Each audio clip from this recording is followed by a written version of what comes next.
Hi everyone, happy Thursday. So I am going to talk about this topic of how not to argue, which has generated quite a bit of interesting conversations. So this is pretty much exactly what I shared in a Facebook post and in an email, but I know not everybody gets the emails, reads their emails, and you might have missed my post. So I'm just going to basically repeat it because it has been so funny. Okay, so recently I met a gentleman who has been married for 40 years. And he shared with me that he and his wife have never had an argument. Never. And I was like, okay, I had to press him on it. I'm like, you have to be exaggerating. Like, there's just no way in 40 years that you'd never had an argument. And he was like, no, for real, like never. I'm like, okay, so what's your secret? And, you know, he wasn't exaggerating, he said. So I was like, okay, like, please tell me what this is. And he explained that before they got married, they were counseled by a pastor at their church. And he basically said to them, I have one piece of advice that will completely change the trajectory of your marriage if you listen to it. And he said to the man, no matter what, always do what makes her happy. And then he said to the woman, no matter what, always do what makes him happy. And I was like, okay, like, that's just seems too simple, right? And also, how the heck am I going to do that?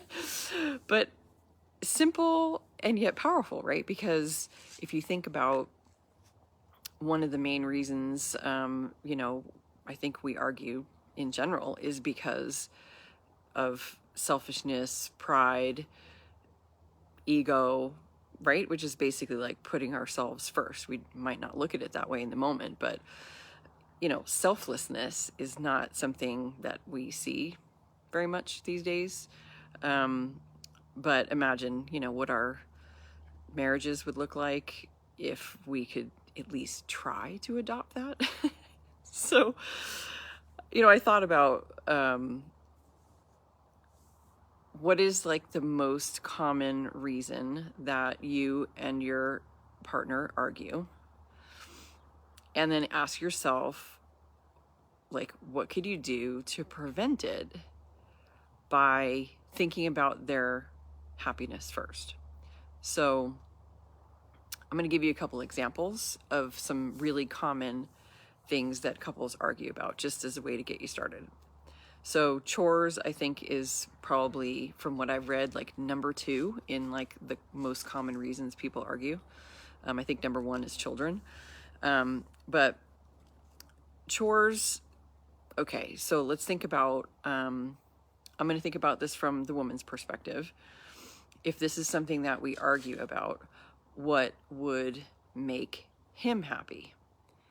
And I think it's not as the woman acting like we're the expert about how chores should be done, or like fixing what they've done, or criticizing, how they've done a certain thing, because that's going to make,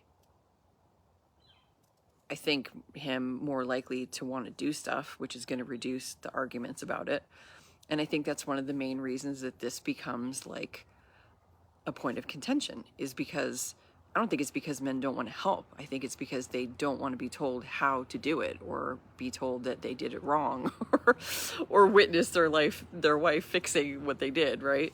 So that's how I think we could think about their happiness first in that situation, not wanting the thing to be done to whatever we think, perfection is, or to our standard, or whatever, right? Like letting that go so that they can then feel more interested, can be more likely to want to do stuff, right? So that's one example.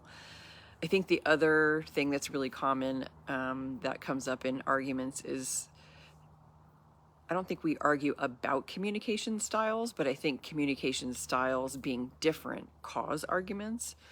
Women tend to express themselves verbally a lot, and men don't do that as much. And I think that sometimes can cause arguments, right? So I'm like, okay, so what would make him happy in that situation that would end up reducing the frequency of arguments that come out of differences in communication styles? And I thought, okay, if I accept that he doesn't talk about his feelings as much as I do, which means I don't push him to communicate in a way that isn't natural to him.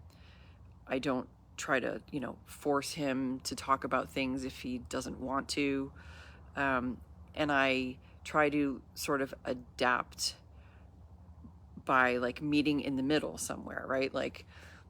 And that to me looks like not pushing him to communicate in a way that is not comfortable to him, but it also looks like me being aware of when he starts to lose interest because I've been talking about the same thing for like 20 minutes or he's getting distracted because of that, right? And like wrapping it up instead of criticizing him for not listening, right? So I feel like it's just sort of this middle ground because I think naturally men and women are very different when it comes to communication.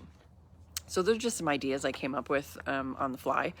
But, the other thing is like I'm really inspired to incorporate this concept into my relationship coaching because I think, my relationship coaching is based on a lot of what it's based on is learning how to consciously show up in a way that aligns with our goals and what we want to achieve in our relationship.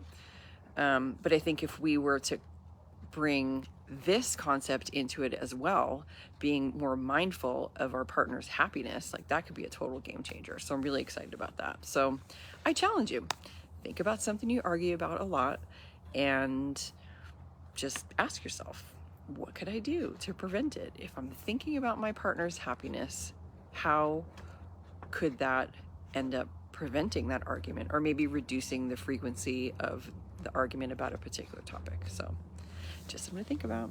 Happy Thursday, everyone. Stay connected.